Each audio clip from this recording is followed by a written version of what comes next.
मी आज तुमच्यासाठी कैरीच्या फुटी हा पदार्थ तुम्हाला करून दाखवत आहे। उन्हाळ्याचे दिवस आहेत, काहीतरी आंबट चिंबट खावंसे वाटते, त्यासाठी हे कैरीच्या फुटी हे पदार्थ करत आहे। कैरीच्या फुटीसाठी लागणारे साहित्य: कैरी, तेल, हळद, गूळ, जिरे मोहरी आणि मीठ।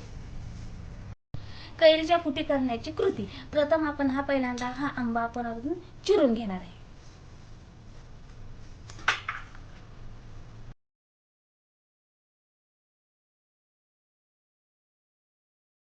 आपण कैरी बारीक बारीक चिरून घेतलेली आहे। यामध्ये आपण 2 चमचे मीठ,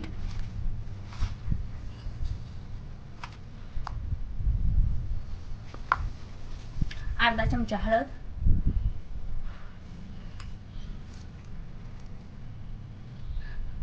2 चमचे गूळ, आणि जरी कुणाला जर अगदी गोड जर लागत असेल तर ते त्यामध्ये तुम्ही टाकू शकता। आता ह्या कैरी मिक्स करणार आहे। आता हे सर्व मिश्रण एकत्र झालेलं आहे। यामध्ये आपण मीठ आणि हे गूळ टाकल्यामुळे ह्याला थोडेसे पाणी सुटते। आता ह्याला चांगले पाणी सुटलेले आहे। आता आपण ह्याला जिरे मोहरीची फोडणी देणार आहे। तडका तयार करण्यासाठी पहिल्यांदा ह्या मी पळीमध्ये तेल ओतत आहे। तेल चांगलं गरम झालंय हे पाहूनच आपण त्यामध्ये जिरे मोहरी टाकणार आहे।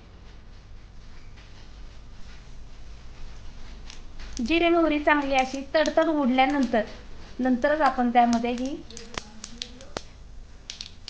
फोडणी टाकणार आहे। ह्याला चांगली फोडणी बसलेली आहे। अशा प्रकारे कैरीच्या फुटी खाण्यासाठी तयार आहे।